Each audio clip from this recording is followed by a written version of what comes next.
Hi hello ನಮಸ್ತೆ. ಇವತ್ತು ನಾನು ಎಗ್ ಕರಿ ರೆಸಿಪಿ ತೋರಿಸ್ತಾ ಇದ್ದೀನಿ. ಇಲ್ಲಿ ಬಾಯ್ಲ್ ಮಾಡಿ ಇಟ್ಕೊಂಡಿರೋಂಥ ಮೊಟ್ಟೆಗೆ ನಾನು ಕಟ್ಸ್ ಹಾಕೋತಾ ಇದ್ದೀನಿ, ಯಾಕಂದರೆ ಮಸಾಲ ಎಲ್ಲ ನೀಟಾಗಿ ಅಬ್ಸರ್ವ್ ಮಾಡ್ಕೊಳ್ಳುತ್ತೆ ಅಂತ. ನಂತರ ಕಾದಿರೋ ಬಾಣಲೆಗೆ 1 ಸ್ಪೂನಷ್ಟು ಎಣ್ಣೆ ಹಾಕ್ಕೊಂಡಿದ್ದೀನಿ, ಅದಕ್ಕೆ ಸ್ವಲ್ಪ ಅರಿಶಿನದ ಪುಡಿ ಹಾಕ್ಕೊಂಡಿದ್ದೀನಿ. ನಂತರ ಅದಕ್ಕೆ ಬೇಯಿಸಿ ಇಟ್ಕೊಂಡಿರೋ ಮೊಟ್ಟೆ ಹಾಕೋತಾ ಇದ್ದೀನಿ. ಮೊಟ್ಟೆ ಮೇಲ್ಗಡೆ ಲೇಯರ್ ಏನಿದೆ ಅದು ಸ್ವಲ್ಪ ಕಲರ್ ಚೇಂಜ್ ಆಗೋ ತನಕನೂ ಫ್ರೈ ಮಾಡ್ಕೊಳ್ಳಿ. ಇದಕ್ಕೆ ನಾನಿವಾಗ ಸ್ವಲ್ಪ ಅಚ್ಕಾರದ ಪುಡಿ ಹಾಗೆ ಸ್ವಲ್ಪ ಉಪ್ಪು ಹಾಕೊಂಡು ಚೆನ್ನಾಗಿ ಫ್ರೈ ಮಾಡ್ಕೊತಾ ಇದ್ದೀನಿ.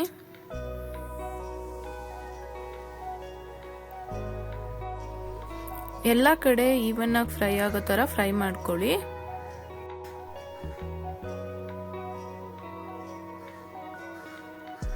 ಇವಾಗ ಇದು ಆಲ್ಮೋಸ್ಟ್ ಆಗಿದೆ. ಇವಾಗ ಇದನ್ನ ನಾವು ಪ್ಲೇಟಿಗೆ ಎತ್ತಿಟ್ಕೊಳ್ಳೋಣ. ಇವಾಗ ಅದೇ ಮಿಕ್ಕಿರೋ ಎಣ್ಣೆಗೆ ನಾನಿಲ್ಲಿ 1 ಆಲೂಗೆಡ್ಡೆನ ಕಟ್ ಮಾಡಿ ಹಾಕೊಂಡಿದ್ದೀನಿ. ಆಲೂಗೆಡ್ಡೆ ಅರ್ಧದಷ್ಟು ಬೇಯೋ ತನಕ ನಾವು ಕುಕ್ ಮಾಡ್ಕೋಬೇಕು.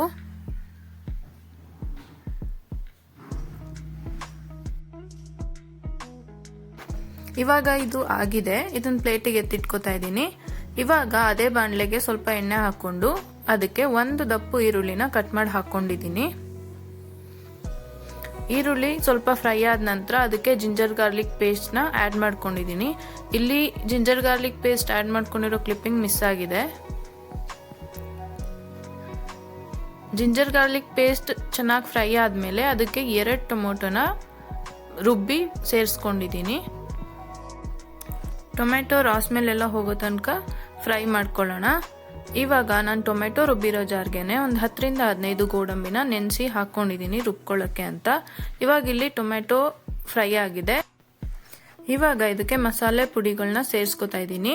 1 ಸ್ಪೂನ್ ಅಷ್ಟು ಚಿಲ್ಲಿ ಪೌಡರ್, 1 ಸ್ಪೂನ್ ಅಷ್ಟು ಧನಿಯಾ ಪೌಡರ್, ಹಾಗೆ ಸ್ವಲ್ಪ ಜೀರಾ ಪೌಡರ್, ಹಾಗೆ ಸ್ವಲ್ಪ ಗರಂ ಮಸಾಲೆ ಪೌಡರ್ ಸೇರಿಸ್ಕೊಂಡಿದ್ದೀನಿ. ಇವಾಗ ಇದನ್ನ ರಾಸ್ಮೇಲ್ ಹೋಗೋ ತನಕ ಚೆನ್ನಾಗಿ ಫ್ರೈ ಮಾಡ್ಕೊತಾ ಇದ್ದೀನಿ.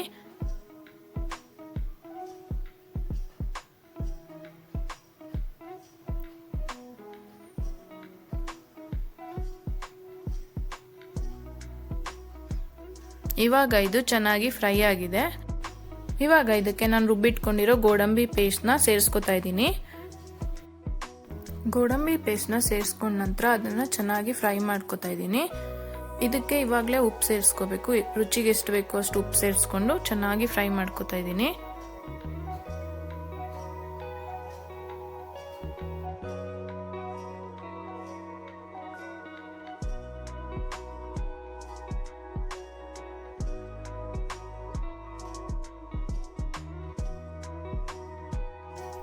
ಇವಾಗ ಇದು ಚೆನ್ನಾಗಿ ಫ್ರೈ ಆಗಿದೆ. ಇವಾಗ ನಾನು 1 ಗ್ಲಾಸ್ ನೀರನ್ನ ಸೇರಿಸ್ಕೊತಾ ಇದ್ದೀನಿ. ನೀರು ಸೇರಿಸ್ಕೊಂಡು ಚೆನ್ನಾಗಿ ಮಿಕ್ಸ್ ಮಾಡಿ ಅದನ್ನ ಬಾಯ್ಲ್ ಆಗೋ ತನಕ ಬಿಡಬೇಕು.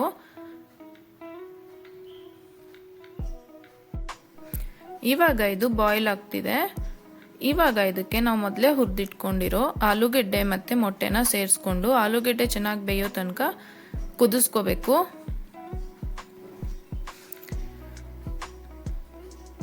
ಇವಾಗ ಇದು ಆಗಿದೆ. ನನಗೆ ಈ ಕನ್ಸಿಸ್ಟೆನ್ಸಿ ಓಕೆ, ಹಾಗಾಗಿ ನಾನು ಈ ಕನ್ಸಿಸ್ಟೆನ್ಸಿಲೇ ಇಟ್ಕೊಂಡಿದ್ದೀನಿ. ನಿಮಗೆ ಯಾವ ಕನ್ಸಿಸ್ಟೆನ್ಸಿ ಬೇಕು ನೀವು ಆ ಕನ್ಸಿಸ್ಟೆನ್ಸಿಲಿ ಇಟ್ಕೊಳ್ಳಿ. ಲಾಸ್ಟ್ಗೆ ಕೊತ್ತಂಬರಿ ಸೊಪ್ಪು ಸೇರಿಸಿ ಮಿಕ್ಸ್ ಮಾಡಿಕೊಂಡ್ರೆ ಎಗ್ ಕರಿ ರೆಡಿ ಆಯಿತು. ರೊಟ್ಟಿ, ಚಪಾತಿ, ರೈಸ್ ಎಲ್ಲದಕ್ಕೂ ಚೆನ್ನಾಗಿರುತ್ತೆ. ಒಂದ್ಸಲ ಟ್ರೈ ಮಾಡಿ, ಹಾಗೆ ನನಗೆ ಕಮೆಂಟ್ ಬಾಕ್ಸಲ್ಲಿ ಕಮೆಂಟ್ ಮಾಡಿ ತಿಳಿಸಿ ಹೇಗಿತ್ತು ಅಂತ. Thanks for watching. Bye bye.